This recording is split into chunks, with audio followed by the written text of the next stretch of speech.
Okay, so welcome everyone.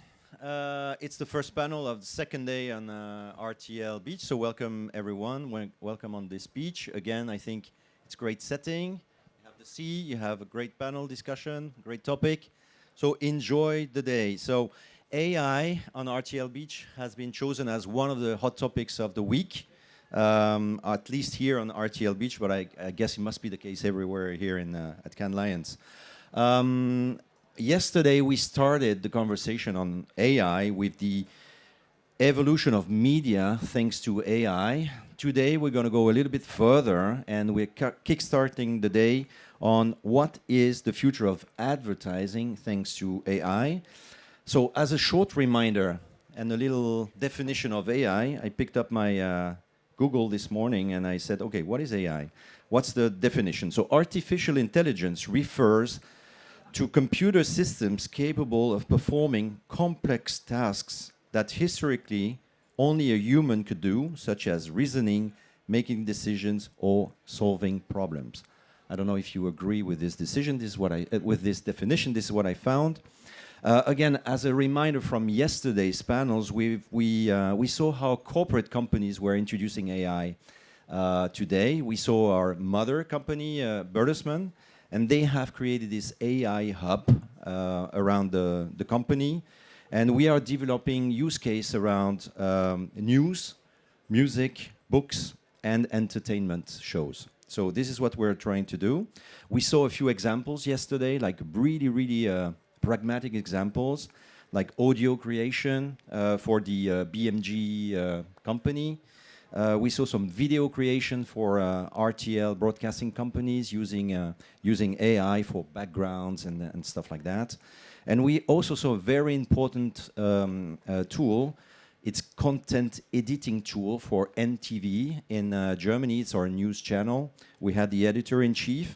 And it's interesting what she said when we asked her, what do you consider is AI? And she said AI is I'm trying to find my words here, is like a super smart intern, always available. That's what she said. I think it was really interesting. So on the other side, we will see today, and we'll talk about this with our panel, that AI, of course, raises some concerns sometimes, obviously in its usage, in the governance of using AI. So we will try to focus again today less on the media side, but more on the advertising side of things. We have a great slate of participants. We have Eva Simone, we have Toby Hack from PhD, we have Shelly Palmer from Palmer Group, and we have Pedro Rodriguez from Horizon, and I forgot to mention Eva from Serviceplan. So I will not introduce you, you will introduce yourself directly, and maybe give me a little bit of a snapshot of how did you use AI lately, not maybe in a conventional, but a little bit in unconventional mode. I use AI to write a WhatsApp message, just to say I couldn't make it for dinner because I have really no clue what to say and I was ashamed a little bit. So I use AI to write it. So Eva. What a great use case. So for me, it's funny because I used AI the last time in a more private way when I went to Rome with one of my friends, and we didn't want to visit all of the known sites. So we asked ChatGPT, where should we go instead? So that was also really insightful. Other than that, hi, I'm Eva. I'm heading the AI lab for the Serviceplan group. I'm also responsible for the AI practice. We're basically a digital marketing agency. We're independent, one of the largest ones within Europe. We focus on digital, creative, and media. And basically within our lab, we're combining and looking into use cases across all of those three business areas to find the ones that are scalable, interesting for us and our clients, and really also want to bring those to our employees and across the globe. Thank you, Eva. Cool. Toby? Good morning, everyone. My name is Toby Hack. I am the CEO of PhD across EMEA. So we're the media agency. We work with big clients like Diageo and Uber and Red Bull and VW and Diageo, fantastic clients like that. So I have a definite confession. I know the least about AI of anybody along here. And also one further thing. I was in a meeting yesterday and nobody said the word AI. So I know. Oh my God, what's going on? I know, so that just shows you different experiences here. So I'm going Is to it try. just a buzzword then? Well, I'm not going there. It was extraordinary. Nobody actually said the word in that meeting, and there was a proper 45-minute conversation. No one said AI. I know. Anyway, I think the use case for AI I'd like to talk about is my daughter, actually, who is she's a great artist. She's a fantastic drawer, and obviously drawings in the old days used to be about 2D models, right? You would make a nice drawing. And she now builds characters in Character AI, takes those drawings, turns them into 3 images, has conversations with them, has this much more dynamic relationship with her own drawings, and her own creative purpose is completely changed away from just drawing. And that's something that you just couldn't have imagined in the past. Oh, super interesting. Well, it's AI is everywhere and very close to even sometimes what we can imagine.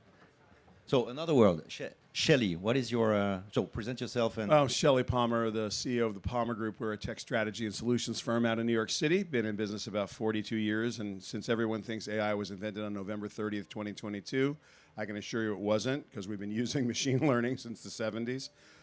Probably neural networks for 15 years or so, and transformers for at least 5 or 6. From a use case perspective, the most recent use of, first of all, I can't believe you're in a conversation. It's a drinking game for us. Every time someone says AI, we just take a shot, which is why anyway. This morning, because I'm well ahead of the East Coast of the United States, we have a proposal that's due this morning, and I put it into 2 different models, and I asked both large language models, other than price, what are the clients likely to push back on? And had a Socratic debate about these proposals with 2 different large language models. And it found something fascinating. The overview described what we were going to do for the client in very specific language, and in the deliverables, it was said slightly differently, and the model was confused if we were really delivering what we said we were going to deliver. Nobody on my team caught it. The model caught it. So, that was just that's a shameful use of AI for us. It's like, okay, team, this dumb intern, this AI intern just, kicked everybody's butt. So we'll leave it there. Okay, thank you. Pedro? Hey, so my name is Pedro, and I run Chapter and Verse, which is a Web3 division of Horizon Media. We're the largest independent agency in the US. And specifically, I'm in charge of next-gen strategies and engagement, so AI being part of that. So I work with teams across the agency, whereas Eva's working from the tech side, I work from the media side to identify what the use cases are, help build out strategies, and see whether those necessitate building out of specific platforms or if we can lean on partners. Use case for me, it was the Dream Machine from Luma AI, and being able to just generate with a quick prompt, the better the prompt, the better the output, video content through this multimodal model was really showing you what will come in the next year or 2 as they get better and the actual length of the videos become increasingly more useful. All right, so a great slate of speakers. We have both sides of the planet present here. We have Europe and America, so very interesting. So first question to Eva and Pedro. You are both driving AI topic within your agencies. What are the concrete actions that you are taking at the moment? So basically, there are 3 things, like next to many more, that we build up the ecosystem and so on, that I wanted to highlight. First and foremost, I do think it's really important to enable our colleagues, which is why we set up an internal enablement program where every one of the colleagues, dependent of their skills and also working environment, where they get the upskilling levels and trainings available that they can access to them. And we made it mandatory because we wanted our colleagues to really also know about it, know our backgrounds, know that we consider it as one of the most important opportunities that we see for us. So if you do that, I guess you believe that AI will be everywhere in your company anytime soon, right? Well, I mean, not any time. Anytime soon. It has been already there, as Shelly mentioned. We have been in the areas of AI for the past 25 years, probably even, or I don't. Anyways. And then the second one is we have launched 2 labs. So basically one is based out of Munich, the other one is based out of San Francisco.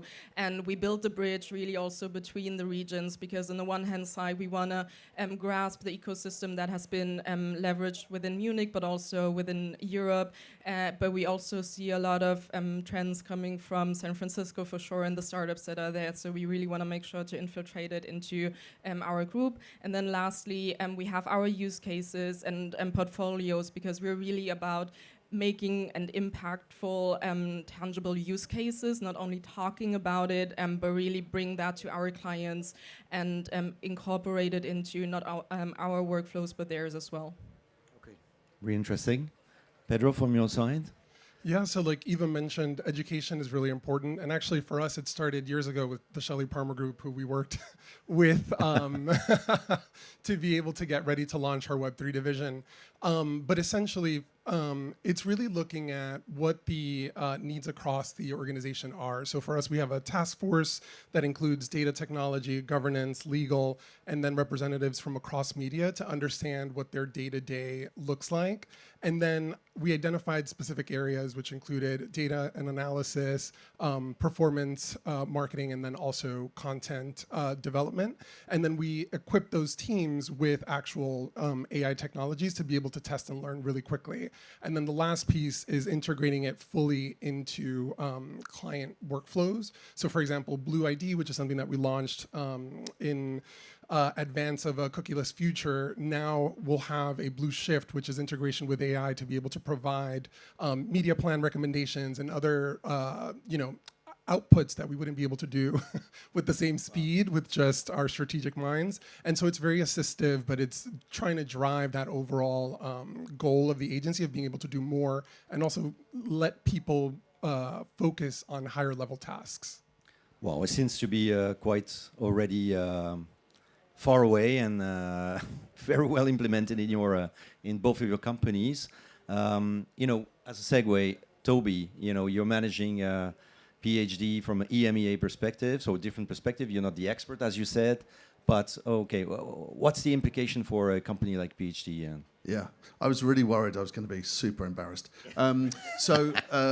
But we're a creative and innovation-based business, always have been, and we've always tried to lead our industry with thought leadership. We actually wrote a book called Sentience with Ray Kurzweil back in 2015, which talked about the generation that we were coming towards. And in fact, we've got a new publication. It's not a book this year because we've moved beyond books, which we're launching on Thursday at the Palais, which is about Ascension, the rise of AI. But specifically within our organisation, we've been, apart from just learning and developing and publishing documents, actually it's about putting it into our workflows too. So we've always had a developed workflow called Omni, which is a collaboration tech and specifically studio within our business. We've built within that large language models, so we actually do have a thing called Omni Assist that is supporting us throughout that process. Let's talk about the roles that displaces, because that's interesting at some point. And then beyond that, lots of training and development. We have big partnerships with lots of our partners, and we're just trying to make sure that we are as ready as possible for whichever eventuality is the one that comes most through the use cases. Well, it seems like there's a common area of making our population, our colleagues, smarter on that field. That's the main task, and one of the priorities is education. Let's move to Shelly a little bit. In short, I would say that around the panelists that I guess on this speech, you are a little bit the guru of AI at the moment. I would recommend everyone, by the way, to subscribe to your newsletter. You can go on the website. And if I went on your website this morning, I said, there was a big banner and still a banner. This was not a video. What's going on? And you were saying, I am helping to increase productivity with Gen AI. So I would like to know more about this. What do you mean? And since you have a broader picture, you've been around for quite a long time, you're discussing with the whole industry, with everyone on earth, and you're doing a lot of counseling to a lot of companies. What do you think, from your perspective, could be your top implication of AI on the advertising industry? I would like to have your opinion. Not too big of a question. What would AI do to the whole advertising industry? All right, productivity is the key driver of economic success. You really can't control the prices you charge for things. You can be the premium provider, you could be the low-cost provider, but generally market sets the price. You want to make real money, you can control what it costs you to create your goods and services. And so margin comes from productivity. The more productive you are, your workers are, the more money you're going to make. It's pretty simple. And again, that's a definition of economic success. There are many ways to define success. These tools are skills amplifiers when they're thought of the proper way. They are not skills democratizers. And I get a lot of pushback. For those of you where English is not a first language, this idea of democratization is that everyone can do the same thing at the same level. And it's true, you can, for example, if you're not an artist, you can definitely say to Midjourney or to GPT-4o or any of the text-to-image tools, I want a picture of blank, and it's going to give you that picture. And you couldn't draw it, so that's been democratized. But it's not really valuable because absolutely everybody can do it. So when it was just you, when you owned the Death Star, when you were Darth Vader and the Emperor, then you could control the galaxy. But when you get a Death Star, and you get a Death Star, and you get a Death Star, then they're not Death Stars anymore. It's just a level playing field. So it really can't be thought of as giving you enhanced capability. What gives you enhanced capability is you, as it always has. And so the giant misconception of what AI may or may not do to the advertising business kind of goes like this. Each of us performs according to our gifts. The more you know, this is a skills amplifier. So if you are good at your job, you're going to get 5 to 40% more productive. And Harvard says 40%, and I say somewhere between 5 and 40%, because you have to invest yourself in becoming good at interfacing with this intern, as your colleague suggested. If you are great at your job, like really good, and you know what the output is that you're expecting from the pattern matching tools you're working with, your productivity could increase 10, 15, 20, 100 times. And I write a newsletter every day. Thank you for mentioning it. I used to spend 45 minutes to an hour every morning, 6:30 to 7:30, writing that email. And then on Saturdays, I write for Sunday, where I have a 800 to 1,300 word thought leadership piece. That was 3 hours every Saturday. Since 1996, my practice was 5 days a week, at least an hour in the morning. And on Saturdays, 3 hours. And I do it because I love to write. It's not because I'm a, masochist in any way. I just like to write. It's my thing to do. About 3 years ago, when DaVinci 3 came out, it was an autocomplete model, an API into OpenAI's DaVinci model. And it took about 30% of my time and gave it back to me. And now with GPT-4o, I'm down to 15 minutes in the morning and about 45 minutes on a Saturday.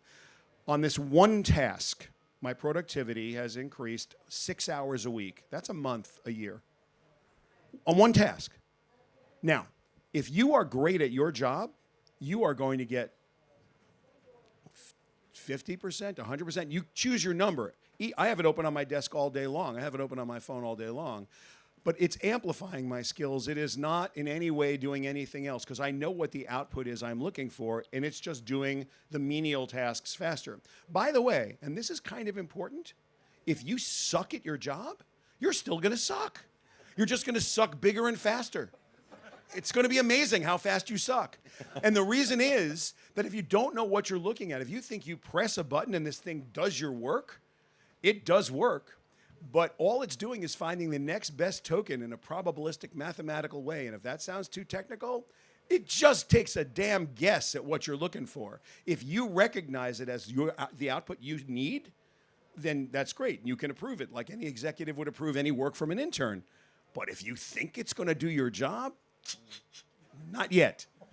Maybe someday we might get to AGI, artificial general intelligence. We might get to ASI, artificial superintelligence. Right now, both of those things are goals, and they are science fiction. They could be science fact in 20 seconds, in 20 minutes, in 20 days, in 20 months, in 20 years, or never. Right now, you suck, you're still going to suck. You're good, you're going to be much more productive. You're great. These tools are really going to really move the needle for an agency or anyone else. Yeah. So productivity. What is your take on this? Do you agree on this? Do you see other implications besides productivity? So yeah, I think we're trying to think about it in three ways actually. So very at the bottom of that, there's absolute efficiencies, there's productivity improvements. I totally agree with that. That's very functional. I think above that, so when we think about how we apply this to clients, we try and take a three-tier model to this. So efficiencies, absolutely, but then above that, effectiveness, how we can do more with the same. So actually how we can improve some of the process using the models to help us go further faster. But then we also see this opportunity for real transformation, for genuine innovation at the top, to actually transform how we work with clients and the outcomes for clients. So we do try and look at all three so that we're not just focused just on productivity. Because that's right now, that's great, and it's what everyone's interested in. Sure. But actually there should be a much further, more interesting conversation to have up the chain. Just adding on to that, so from our perspective, there is another point of view. I can also agree to the three things that you mentioned, but it's really also a sparings partner for the creative process. So generating new ideas, dabbling into, just the ideation process that our creatives are working with. It's somewhat also like a reflection of the ideas that you bring into campaigns, but also into like larger scale tools that you can now use and that you can also somewhat integrate into your workflow. Or you can also like enlarge it and get it as an inspiration, as a jumping point into even like more sophisticated creative work that can be really beneficial. Okay. Yeah, I was just going to note that we track sentiment around technologies like AI, and about 30 to 60% of workers from Gen Z all the way on up, as you progressively go up, feel that it might take over their roles in the future. And so they're really afraid of it. So if you look at that pain point, a point of introduction is actually just wonder and trying to get people to understand that they control, to Shelly's point, what they're going to receive on the other end through prompting, the ability to actually fact check what they're receiving on the other end, and then their human magic, to use Elaine's term from yesterday, in terms of adding their strategy, their perspective, and what they know about the industry to be able to make that be effective. I think it's really important to separate two things here. Any AI, let's lose the jargon for a minute. I mean, completely lose the jargon. Just think of it as super automation. Human beings, there's two things that human beings do in the context of communication. One is creativity, which, as Pedro just said, is magic. When you create something, you get an idea, no one knows where it comes from, it's yours. Maybe it's inspired by, maybe it's whatever, everyone's got their own process. That's what humans do. Execution is what humans sometimes call creativity. People who are amazingly good at execution, the people who run the fastest, the people who play the most notes cleanly, the people who draw the most incredibly technically gifted drawings. We confuse that technical gift with creativity, but that's execution. And the difference between art and craft is that art cannot be ignored, where craft you can just walk by. And so these tools are spectacular at execution, and they're getting better every day. So you have to break every human function into the magic that is the human and the executional part that is a machine would do. And that's cognitive, non-repetitive, or cognitive repetitive work that is doable by saying, first you do this, then you do that, then you come to this decision. If that's the thing or that's the thing, you make the choice. If you can break it down to teach it to somebody, there is a very high chance that you can teach a machine to do it. But the spark of creativity should never be confused with execution. And we do it in our society everywhere. But you can't do it here because you'll get very confused about what AI can do and what it can't do. So we talked about productivity, we talked about doing more with less time, I would say. Helping us to be more creative by simple execution and having a broader picture. So everything is around, I would say, transformation. It's a big transformation process. And you were mentioning that people were sometimes fearing change and transformation. On that part, change takes time. But I saw yesterday a very interesting piece of statistics coming from a company called Runway in the US. And they basically saying that, from a content perspective and video content creation perspective, less than 1% of available video content is generated by AI today. But we could expect more than 50%, 50, being generated by AI in 2027, just tomorrow. So what is your take on this? Do you believe in this? Is it just stupid predication for people who want to sell something? Well, they're in the video business, Stéphane, so yeah, they're going to say that. Look, this morning, DeepMind, which is Google's AI group, put out a blog post on V2A. V2A is a video to audio model. What it does is you put in a silent video, it creates a voiceover, a soundtrack, and sound effects, and mixes it for you. This is the future. VO from Gemini, from Google, Sora from OpenAI are text-to-video generators. At some point, you're going to stack these models up, and you're going to be making complete, agentically done, goal-oriented. I need a video that does this, and it'll be finished. When is that going to happen? It doesn't matter. Is it 2027 or 2030? I think what everyone here needs to think about is something much simpler. Whatever you think in your mind, social media did to media. Keep your own counsel on that. Whatever you think social media did to media, social production is going to do to production. And social production I define as you describe it and it happens. Right now you need some amount of skill to make a video, make a meme, even write a post. But if you can just describe an idea you have and it comes to fruition, and by the way, no one can tell who made it, how it was made, if it's real or it's fake, we're going to be in a different world. And that world is not, it's maybe more than 3 and less than 5, but it's not more than 5 years away. Okay. Is that your point as well, Eva, and then Pedro and Toby? Yes, I mean, I would second that, but on the other side and the flip side of it also is for me to really be accountable in regards to the ethical part, like of leveraging, incorporating, of how you use the created and social aspects of it. Because basically, if we start debating about what is right or what is wrong, what is true or what is false, how would you really create stability in the togetherness and also make sure that the way that we communicate values or also represent brands, for example, how would you really make it tangible in a way that there is like the trust element, which for me is one of the largest currencies that brands can have, that we also as humans in society can really have. So like looking into the way of how responsible AI is combined with those aspects for me is really important, and I can only highlight to incorporate guidelines, train colleagues around it, making sure that it's like leveraged. Yeah, so you can't really control what's happening on the fringes of the internet, of like what happened in Web 2 with the present, especially with the free access to everyone. But if you think about it from our standpoint as a media agency, Bill Koenigsberg, our CEO, says 80% of comms planning will be AI assisted for us by 2025. What does that mean as an employee of the organization? Catch up. It means become educated, learn how to use the tools, because otherwise you'll become obsolete or not part of that future. And it's not about reducing the headcount. It's about empowering the headcount and hopefully doing more as a result of that.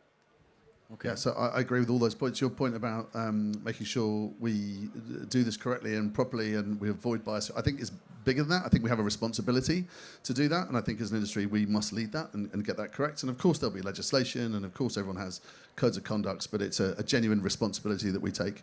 To your point, I totally agree that there'll be massive changes in terms of displacement of people within agencies and the roles within agencies. Production's a good example. I think the creation of plans, absolutely, is a very good example too. But actually also the automation, the activation of media is going to change too.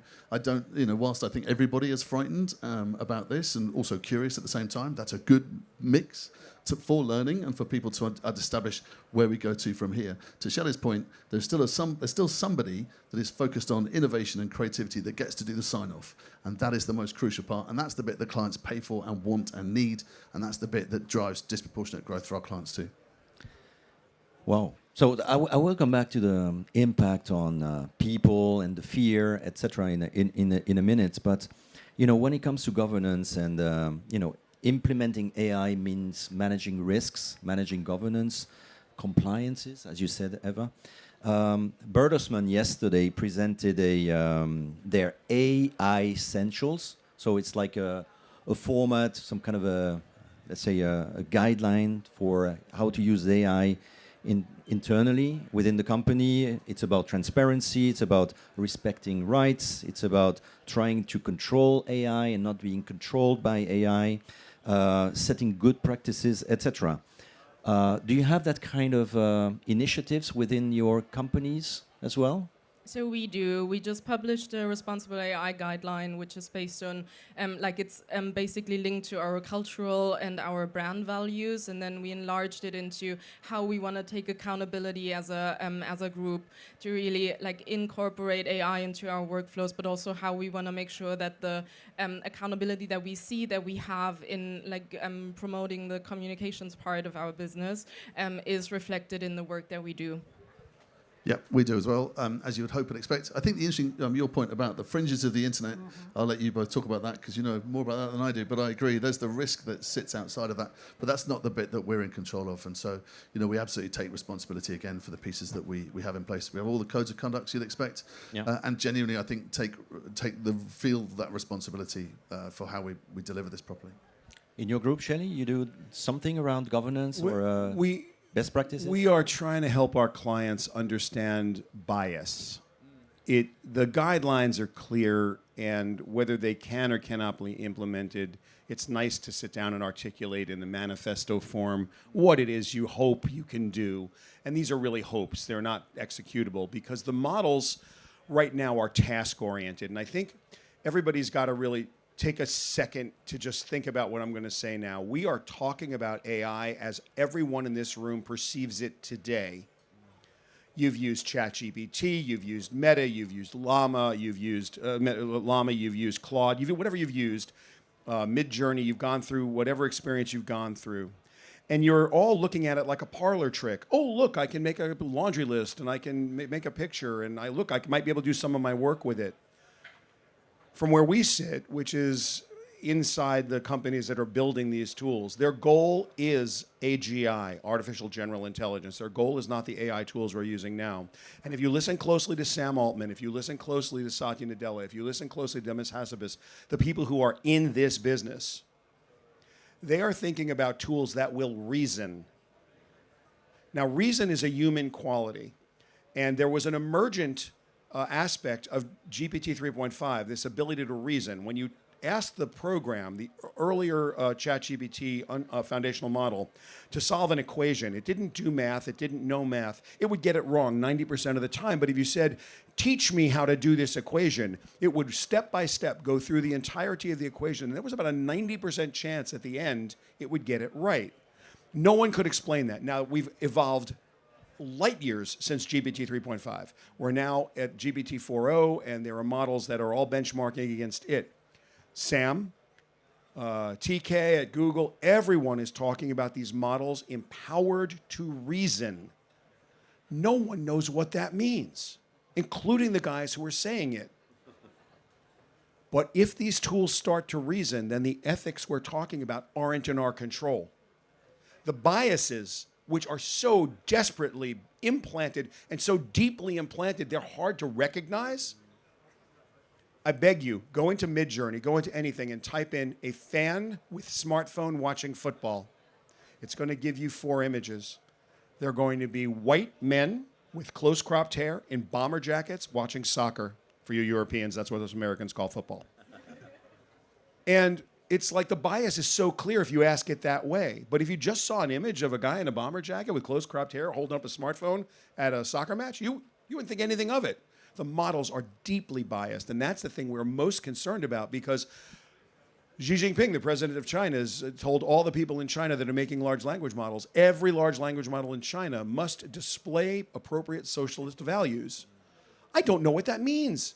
Scares the hell out of me. So what is the inherent bias to these tools that are being built? To me, yes, ethical guidelines are critical. We have to have a North Star or you can't get there. But the stuff we're not allowed to see, the training sets, the way that they're annotated, classified, what their evals look like, this is scary because we're not in control of it. So it's really a societal issue, huh? Across the companies, across societies, across countries. I have one more question. And I know it's a little bit controversial here, but let's try to be quick on it and respond shortly to this. So looking at the relationship between human resources, AI, finance, we talked about productivity, we talked about efficiency. Well, I've heard a creative agency, I will not cite it, that 80% of the job would be done or could be done by AI. And then 20% of the job could be done, should be done by a human person. But, you know, if I was a CFO or if I was in the place of a CFO and taking some efficiency measures, could I ask myself, well, isn't 80% good enough? What's your reaction on this? But very quick, because otherwise we cannot stay an hour. I mean, for me, I would say it's pretty easy to derive it in a vertical perspective, that you can use tools to create like efficiencies within a singular task, like the one that Shelly has just described. But if you really consider it throughout an organizational structure, throughout systems that have been built or workflows that are have been running within organizations, then it's a much more complex a question, and really also cannot be answered in such a general way on the one hand side. And on the other side, I do think that shifting the effectiveness of work will also create much more quality and qualitative output that we can really then focus in. If you, and I do agree with the way that AI is about the execution, but the real part and most of the workflow is not about the execution in itself, but the preparation, the thoughts behind it. And change your also, focus, right? Yes, somewhat. So Toby? there are efficiencies. And if you talk to any client, they'll tell you that the world is too competitive and too expensive. And this is one way that we can reduce those costs for clients and pass on those benefits. I still think there is a massive case to be made around raising the quality around innovation and creativity, and that's where certainly we would want to focus a lot of that effort in terms of raising the bar. You have to. I know we're in Cannes, I know at the Creativity Festival, but it's absolute to your point. It's the human endeavour. It is exactly what we're here to do.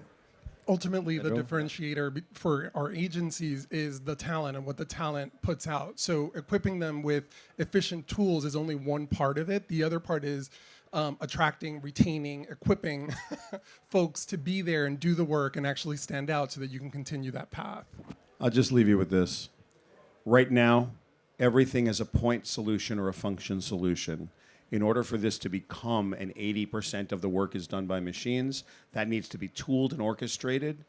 There is so much more work to do than has been done between pressing a button and getting, this is such science fiction. If you go to do it, everyone says, oh, it's 80% of the work's going to be done. 80% of work could be done. It will be crap work, not work a PhD, not the work of Horizon. And it's going to be very easy to ignore and get past. Everyone needs to understand that when you train someone to do this, they lose their fear immediately of losing their job to the AI. Don't lose your fear of losing your job to someone who does AI better than you do. I'll just leave you there. Well, thank you very much for those good words. I hope we had a lot of CFOs present here as well. I hope you enjoyed this panel as much as I did personally. Thank you again to the speakers, and enjoy the day.